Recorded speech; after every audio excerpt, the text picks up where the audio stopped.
MP আনার হত্যা জবানবন্দি দিচ্ছেন আওয়ামী লীগ নেতা গ্যাসবাবু। ঝিনাইদহে জমে উঠেছে সবথেকে বড় গরুর হাট। ব্যাপিস্ট এইড বিবিএফ এর বার্ষিক উপহার বিতরণ ও সাংস্কৃতিক অনুষ্ঠান 2024 অনুষ্ঠিত। আসসালামু আলাইকুম। বর্তমান ঝিনাইদহ টিভি রাতের সংবাদে সবাইকে আমন্ত্রণ। আপনাদের সাথে আছি আমি শাম্মী আক্তার। এতক্ষণ দেখলেন সংবাদ শিরোনাম, এবার থাকছে বিস্তারিত। ঝিনাইদহ 4 আসনের সংসদ সদস্য আনারুল আজিম আনারকে খুনের উদ্দেশ্যে অপহরণ মামলায় 164 ধারায় জবানবন্দি দিচ্ছেন আওয়ামী লীগ নেতা কাজী কামাল আহমেদ বাবু। স্বেচ্ছায় স্বীকারোক্তিমূলক জবানবন্দি দিতে সম্মত হওয়ায় শুক্রবার তার রেকর্ড করার আবেদন করেন তদন্ত কর্মকর্তা গোয়েন্দা পুলিশের সহকারী কমিশনার মাহফুজুর রহমান। সুলতানাল এনামের ভিডিও চিত্রে দেখুন বিস্তারিত। আবেদনের পরিপ্রেক্ষিতে ঢাকার মেট্রোপলিটন ম্যাজিস্ট্রেট মোহাম্মদ জসিমের আদালত তার জবানবন্দি রেকর্ড করছেন।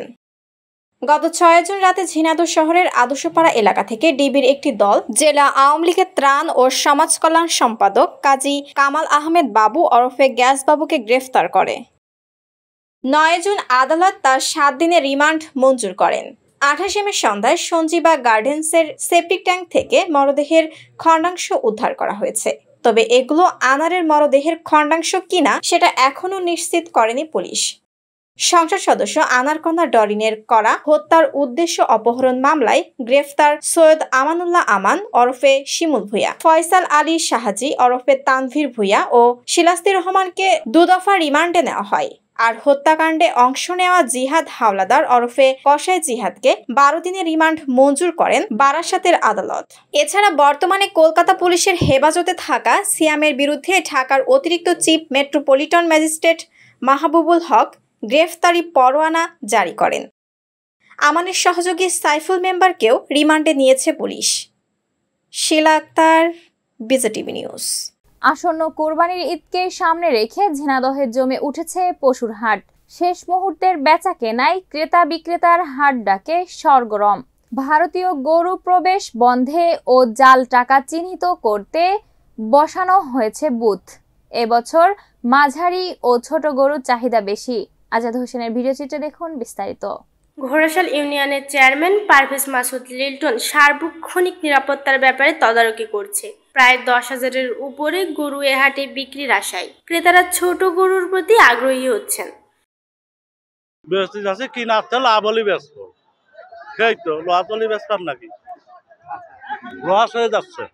কোনো গরুরই চাহিদা নেই। বিক্রেতারা বলছেন ক্রেতার সংখ্যা কম। দূর দূরান্ত থেকে খামারি ও ব্যাপারীরা গরু নিয়ে আসছেন এ হাটে। ক্রেতার চাহিদার তুলনায় গরুর দাম বেশি বলে মন্তব্য তাদের। বিক্রেতারা বলছেন হাটের বাজার তেমন নেই।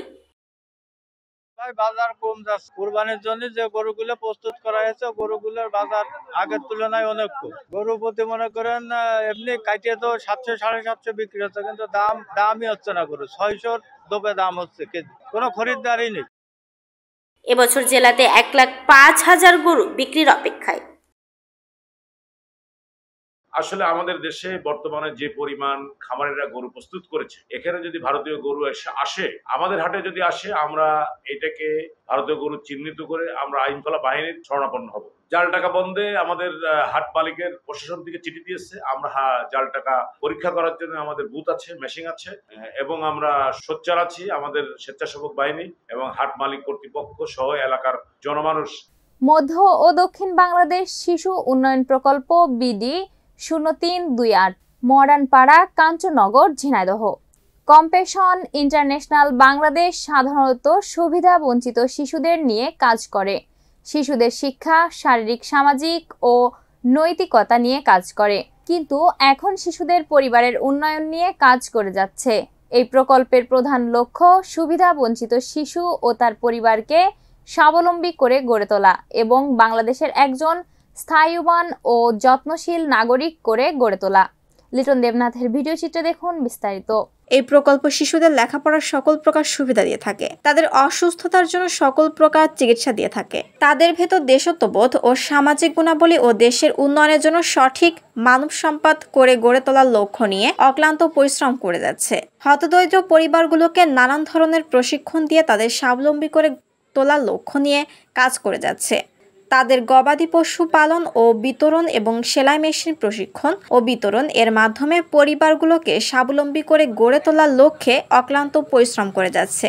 শিশুদের কম্পিউটার প্রশিক্ষণ, গ্রাফিক্স ডিজাইন সহ অনলাইন আউটসোর্সিং এর কাজ শিখিয়ে তাদের স্বাবলম্বী করে গড়ে তোলা হচ্ছে। বছরের বেশ কয়েকবার তাদের এবং তাদের পরিবারগুলোকে বিভিন্ন উপহার সামগ্রী দেওয়া হয়ে থাকে। মোট কথা, শিশুদের এবং তাদের পরিবারকে বাংলাদেশের মানব সম্পদে রূপান্তরিত করাই হচ্ছে কম্পাশন ইন্টারন্যাশনাল প্রোগ্রামের কাজ এবং লক্ষ্য ও উদ্দেশ্য। বার্ষিক উপহার বিতরণ ও সাংস্কৃতিক অনুষ্ঠানের প্রধান অতিথি ছিলেন ঝিনাইদহ সদর উপজেলা সহকারী ভূমি কমিশনার জনাব সজল কুমার দাস।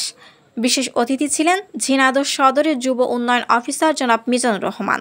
বিশেষ অতিথি ছিলেন পালক ঝিনাইদহ ব্যবিষ্ট চার্লস রেভা মাইকেল তাপস দাস। বার্ষিক উপহার বিতরণ ও সাংস্কৃতিক অনুষ্ঠান পরিচালনা করেন জেমস পলাশ বারোই।